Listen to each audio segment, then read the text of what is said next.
আসসালামু আলাইকুম গাইস, আজকে আপনাদের সাথে নিয়ে চলে এসেছি নতুন একটি রেসিপি। বাসায় অনেকগুলো আমচুর ছিল, আজকে সেগুলো দিয়ে আচার বানাবো। আমচুরগুলো একটি বাটির মধ্যে নিয়ে গরম পানি দিয়ে ভিজিয়ে রেখেছি 20 মিনিটের জন্য। এতে করে আমচুরগুলো খুবই নরম হয়ে যাবে।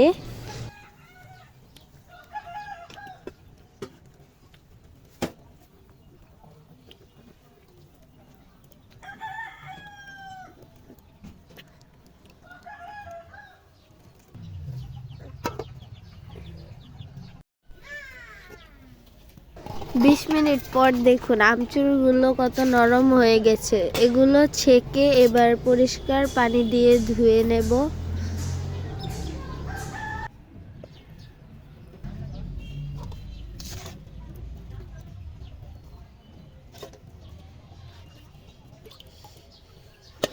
এরপর অন্য একটি পাতিলে আমচুর, তেজপাতা, দারচিনি, এলাচ এগুলো দিয়ে নিয়েছি।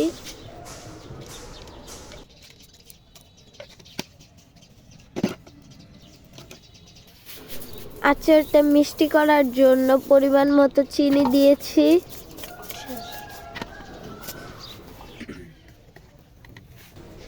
স্বাদ বাড়ানোর জন্য স্বাদ মতো লবণও দিয়েছি।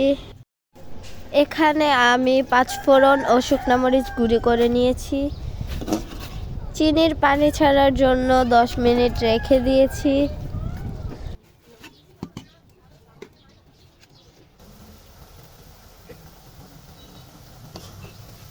এখন চুলার মিডিয়াম টু লো হিটে জাল করে নেব।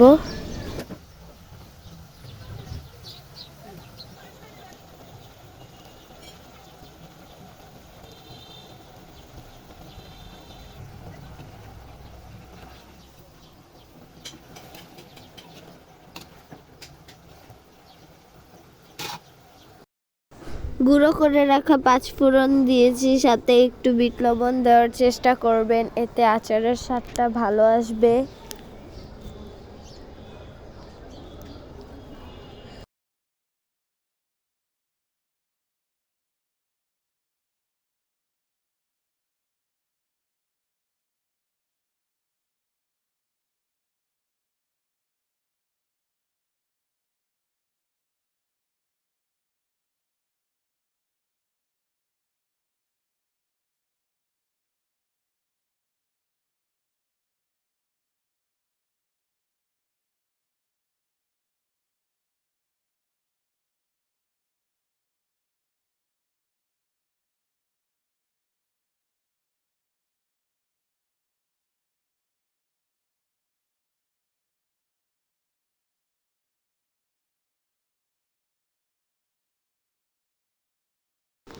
আমি আচারের পানি একদম শুকিয়ে নিয়েছি, তবে খেয়াল রাখবেন বেশি যেন শুকিয়ে না যায়। বেশি শুকিয়ে গেলে আচারটা খেতে তিতা লাগবে।